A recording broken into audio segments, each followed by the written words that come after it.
Olá, boa noite a todos e todas, os que já estão assistindo isso depois. Agora o pessoal está começando a entrar aí, faltando um minutinho para as 6. Estamos começando aqui a penúltima live dessa série. Estou vendo Marina entrando aí, Maioc, Miriam Lins, que é a nossa convidada de hoje.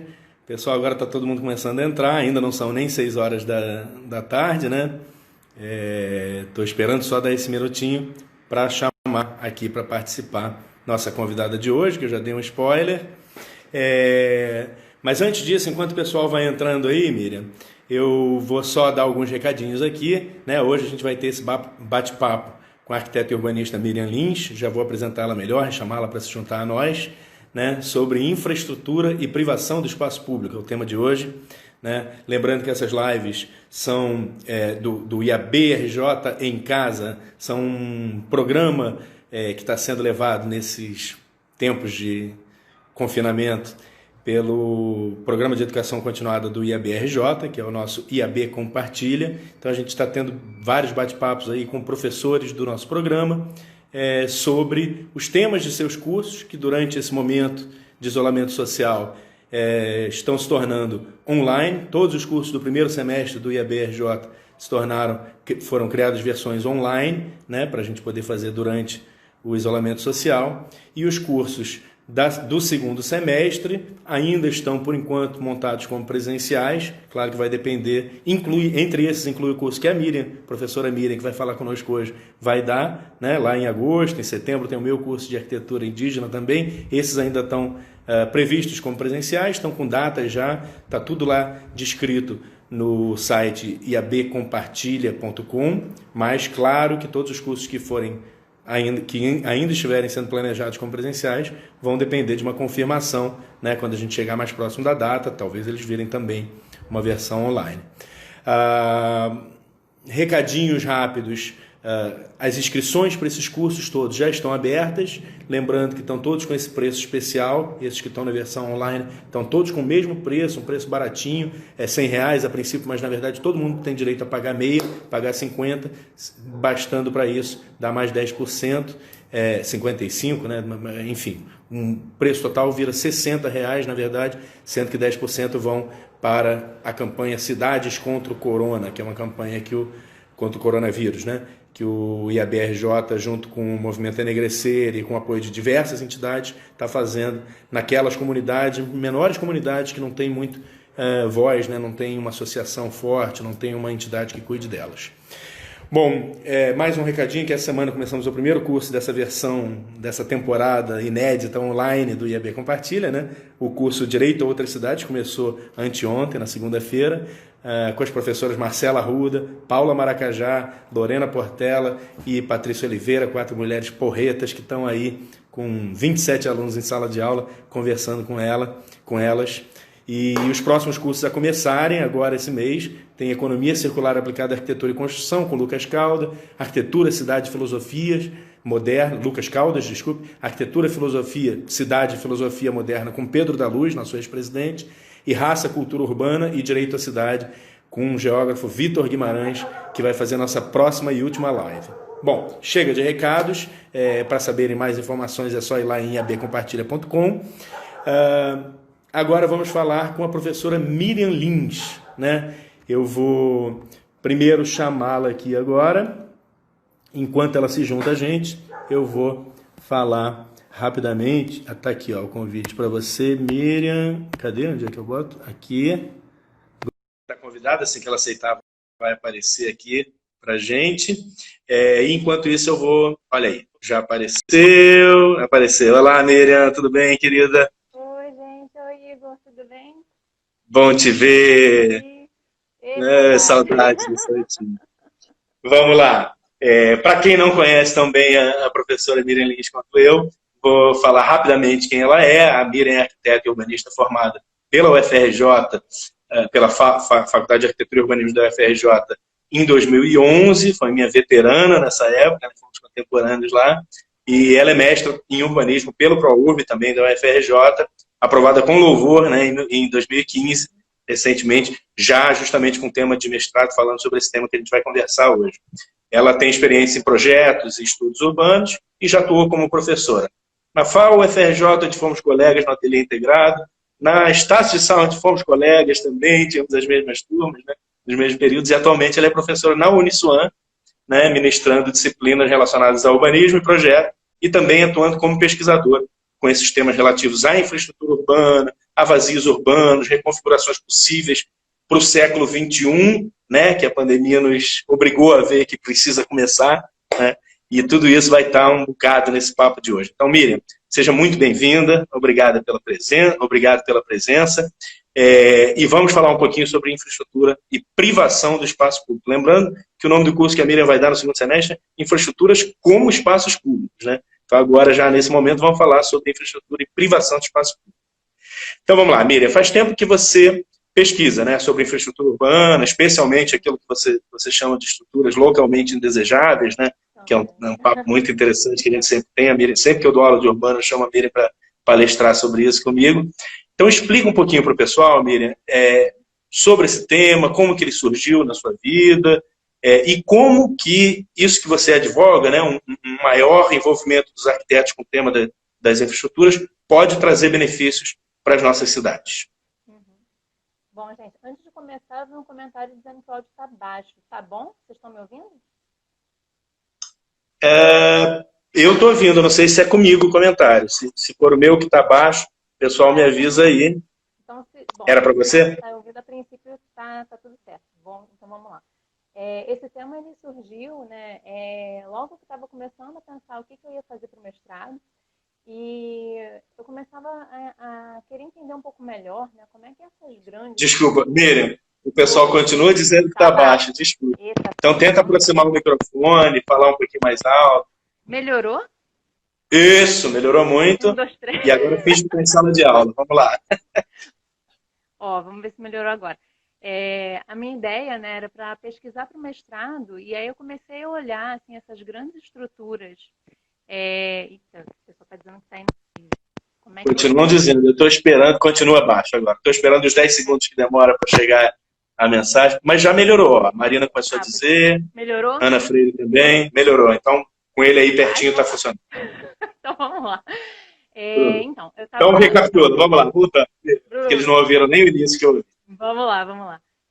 Então, primeiro agradecer a presença de todo mundo, assim, vi muita gente querida, assim, alunos, ex-alunos, sogra, e estou super feliz, assim, de estar aqui.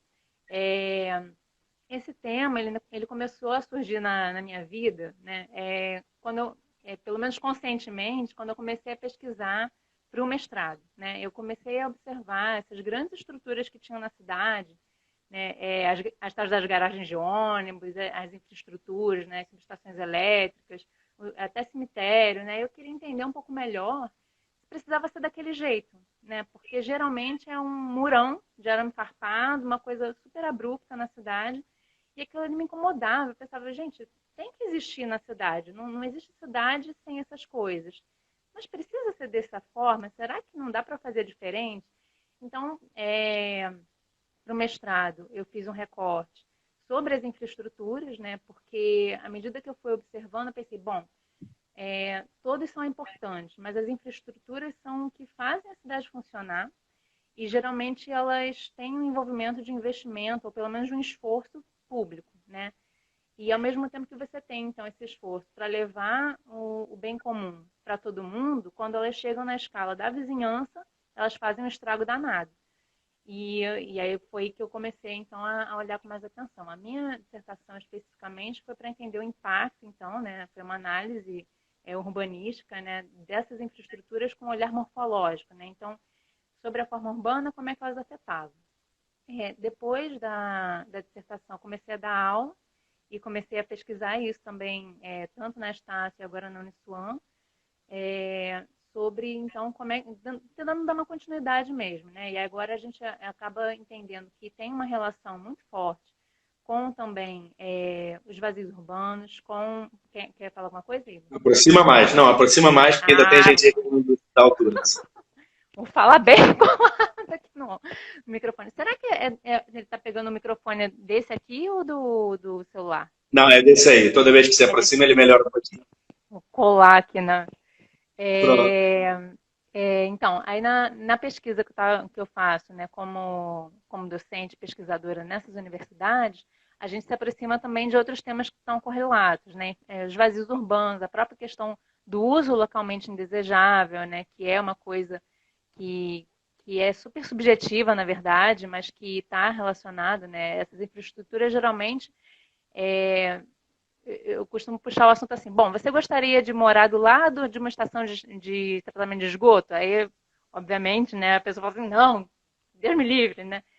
E aí o que eu coloco é o seguinte, é claro que tem ali uma questão técnica de funcionamento que pode gerar um odor, pode gerar uma trepidação, dependendo do que seja, mas que esse impacto na forma urbana, na paisagem, ele não é, ele pode ser melhor trabalhado de forma a não ter, né? Assim, essa questão técnica de funcionamento, ela pode ser controlada. Existe já várias respostas muito interessantes, a maioria delas ainda é um pouco cara, e isso é um dos pontos que eu trabalho, assim, porque esse investimento existe, mas é só em algumas áreas da cidade, né? De Uhum. melhorar.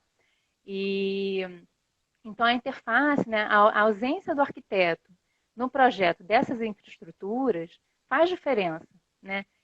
Então por isso que eu advogo, né, da gente começar a olhar mais. E é um tema que, à medida que eu fui pesquisando, eu observei que tanto no Brasil e principalmente lá fora, os arquitetos estão começando a se envolver mais mesmo, assim, né? No início eu tinha muita dificuldade e parece que cada ano que passa, né, eu vejo mais textos contemporâneos falando dessa questão. Eu acho isso muito interessante. Exato. Não, isso que eu estava comentando, que todo semestre eu te chamo, né, nas minhas turmas de urbano para dar aula. Cada vez que a Miriam vem, ela traz mais um exemplo interessante, especialmente os internacionais, né? E outro tema que você já tocou que eu achei fascinante é essa percepção de como na nossa própria cidade, no Rio de Janeiro, em diferentes regiões, é Uhum. muito diferente o modo como a atenção que se dá, né? A qualidade urbana gerada ou a mitigação do impacto negativo ou até a geração de um impacto positivo na ambiência urbana, né? E essa era mais a minha segunda pergunta mesmo, né? Como é que, embora agora a gente esteja num momento que não tem mais aqui na nossa cidade, né? A gente está no mundo todo, a gente tem gente aí sempre assistindo da Bolívia, da Holanda, de não sei onde, mas, e nos cursos mesmo, nos cursos online do IAD, está se inscrevendo gente do Brasil inteiro, né? Mas, de qualquer forma, é uma live do IABRJ, então vamos falar um pouquinho de Rio de Janeiro. Como é que está o estado atual das coisas na nossa cidade, aqui no Rio de Janeiro, que também é uma cidade que a maior parte do Brasil tem no imaginário, né? Uhum. Assim, a infraestrutura no Rio, e, na verdade não é só no Rio, mas em várias cidades que têm questões assim graves ainda, né, sociais, mas no Rio é muito triste porque não é de hoje, né, assim, mas você tem áreas inteiras da cidade que sequer têm infraestrutura. Então, isso é urgente. Assim, primeira coisa é pensar essas áreas que não têm infraestrutura, né? E onde existe, de modo geral, ela é muito abrupta, né? É o tal do muro com arame farpado. Por outro lado, você tem áreas na cidade que têm um histórico de maior investimento, né? Vamos falar aqui, centro e zona sul principalmente, você tem um investimento também nas infraestruturas, né? Eu lembro que na época que eu estava fazendo a pesquisa de mestrado, um colega meu falou assim: Ah, eu sei que tem uma subestação na Rua da Passagem, em Botafogo. Eu juro para você, eu andei 3 vezes na Rua da Passagem e não consegui achar a bendita subestação. Eu fui achar quando eu resolvi olhar por satélite e estava lá. Você anda na rua, você não vê, você acha que é um edifício como outro qualquer. Então, assim, quando existe esse cuidado, é possível, sabe? Esse investimento ele é factível dentro de uma política assim de pensar que existem inúmeros benefícios, né? E enquanto isso, assim, a gente precisa pensar que se esse investimento vai ser feito, né, nas áreas que ainda não tem infraestrutura, ele não pode custar também a qualidade urbana de áreas que já têm uma uma certa vulnerabilidade, já tem uma ausência de espaços públicos de qualidade, você já tem uma urbanidade ali bastante prejudicada por falta da própria infraestrutura, mas também de entender espaço público como infraestrutura, né? Então, esse investimento, quando ele é feito, ele não pode custar, né, de ter ali mais um prejuízo para aquela vizinhança. Então, Claro. no Rio de Janeiro, assim, eu tenho uma imagem que eu costumo usar tanto nas apresentações que o Igor já viu, quanto e que está na minha dissertação, que é uma subestação em Santa Cruz, que é aquela trapizonga, né? Você tem medo até de chegar perto, e uma subestação em Copacabana, que fica do lado da estação do metrô, que é um edifício simpático, assim, que você não diz o que é. Né? Então é isso, é uma cidade que até nesse tipo de investimento ainda tem uma distância muito grande entre as áreas, né? E acho Claro. que é uma coisa para a gente E às vezes refletir. eu lembro que uma costura que você faz até com o passado, também não só com áreas mais novas, mas com o passado, em momentos da nossa história em que essas estruturas eram até monumentalizadas, né? Como Sim, os exemplos dos Arcos da Lapa, né? Que é uma infraestrutura de água, uma caixa d'água do Largo do França, né? E aproveitando para comentar que Mora Arquitetura, provavelmente uma ex-aluna sua, atualmente arquiteta, está ali falando, Mira, a melhor professora, concordo plenamente, tá? Mora. Miriam, vamos lá. Você tocou no outro ponto também importantíssimo, que quando a gente está falando dessas áreas menos privilegiadas, para ser bem eufemista, né? Essas áreas onde há a negação do direito à cidade, né? Que são tantas áreas, cada vez partes maiores das nossas cidades. Né? E isso lembra muito esse grande esforço que a gente vai precisar fazer, né, como sociedade, para reconstruir, reinventar essas cidades em que a gente vive depois desse susto dado pela pandemia. Né? A pandemia nos obrigou a ver que a gente precisa redistribuir esses investimentos na cidade. Então, esse exemplo que você citou é um dos maiores deles. Né? A gente precisa levar essa infraestrutura a essa parcela tão grande da população que não tem uma condição mínima de habitabilidade e, portanto, de fazer isolamento social, de se proteger, né, com as medidas mínimas de higiene, etc. Então, quais os impactos da pandemia nesse tema das infraestruturas urbanas? O que você consegue vislumbrar aí de cenários pós-pandemia possíveis? eu acho que ele traz à luz, assim, né? Por um lado, tanto a importância de ter infraestrutura, então eu espero, assim, sinceramente, que depois né, até durante, né, na medida do possível, mas por conta desse momento tão difícil que a gente está vivendo, e principalmente as populações mais vulneráveis, né? Deixe de se entender que infraestrutura, por né, a maior parte ainda está enterrada e você, entre aspas, não vê, acho que eu espero que a sociedade cobre né, de serem feitas. Né? A primeira coisa é essa. Isso tem um impacto enorme na saúde das pessoas, na dignidade das pessoas. E aí, ao mesmo tempo, a gente vê também que a ausência de espaços públicos, né, durante e depois da pandemia, faz muita diferença também, porque a partir do momento que a gente começar a ter um controle, né, que cai o número de casos e você começa a ter uma reabertura responsável, o primeiro lugar que pode ser, assim, né, que você vai realmente manter sua saúde mental, de começar a ver pessoas, vão ser os espaços públicos, né? Eu fico muito preocupada como a gente acabou naturalizando no Rio de Janeiro, né, assim, um senso comum assim, eu não tenho o que fazer, no final de semana eu vou para o shopping. Gente, shopping nesse cenário de pandemia, de pós-pandemia, é um dos maiores perigos que você pode querer, assim, por livre e espontânea vontade. Você está com um ambiente fechado, com ar-condicionado, que não vai dar certo.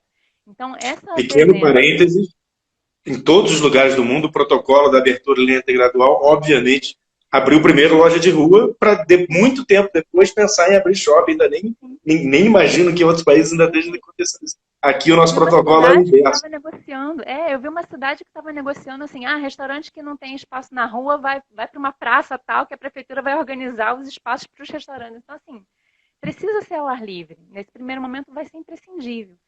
E assim, eu acho que levar a qualidade para esses espaços públicos, principalmente onde não tem, né, acho que vai ser talvez uma das coisas que a gente tenha que reafirmar, né? Entender que esse momento, esse grande trauma que a gente está vivendo de isolamento, de caos na saúde, né, ele pelo menos ajude a gente a entender que os espaços públicos eles têm uma função na questão dos encontros, do coletivo, mas também na saúde das pessoas. A gente tem áreas inteiras da cidade, né, e da região metropolitana que não tem praça. A praça é um canteiro com gramado, com um parquinho cheio de ferrugem. Isso é um absurdo, né? E aí, ao mesmo Muito. tempo, em relação às infraestruturas, né, muitos dos projetos que eu vejo, assim, que são exemplares, né, são de readaptação, são de infraestruturas que já estão lá, né, às vezes, e que você consegue requalificar. Então, para a gente pensar na infraestrutura que tem que fazer e na infraestrutura que já tem, como que elas podem ali ser readequadas, e é possível. E não necessariamente é um absurdo, assim, não precisa ser um investimento, sabe, que vai ser vultoso. Dá para fazer de um jeito bacana, assim, sem pesar muito. Uhum.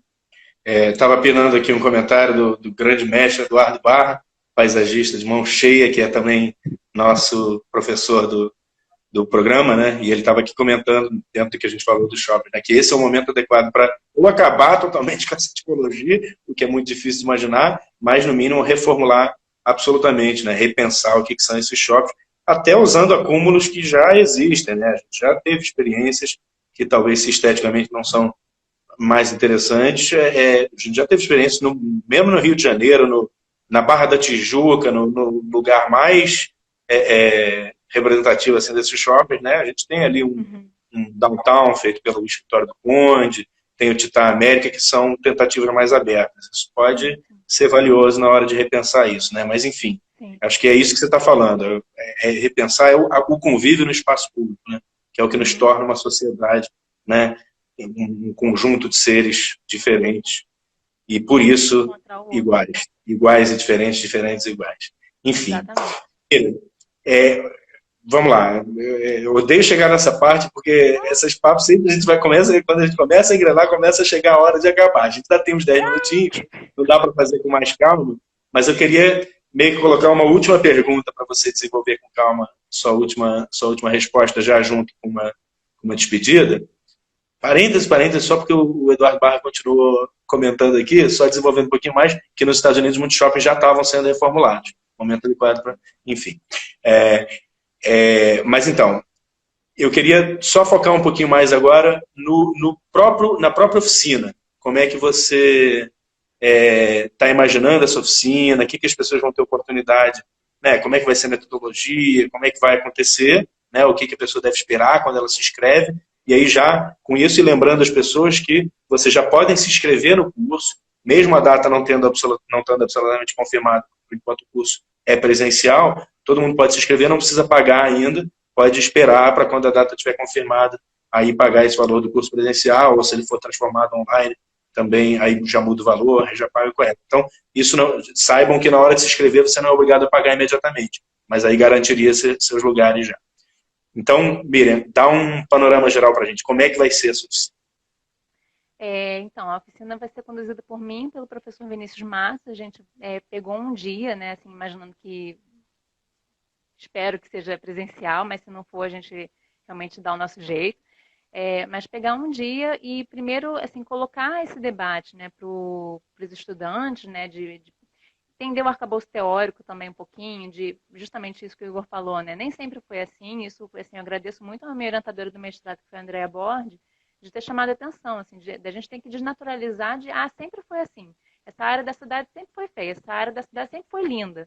Não, né? E mesma coisa com as infraestruturas. Então, a gente entender um pouquinho o quadro, assim, teórico, lembrar alguns conceitos de forma urbana, né? Pensar que a grande dificuldade, e por isso que talvez né, a gente tenha fugido tanto do assunto, é a falta de envolvimento do arquiteto com a infraestrutura, entendendo que existe uma dificuldade de lidar com essa escala. Você está pegando um elemento, uma estrutura, que tem uma escala urbana, metropolitana, e que se enquadra ali numa quadra. Né? E aí, como é que você faz? Então, é um problema de projeto real, não é assim simples para resolver. Então, a gente vai ver ferramentas de desenho, possibilidades de projeto, né? A gente vai ver alguns exemplos, porque existem vários exemplos lindíssimos, né?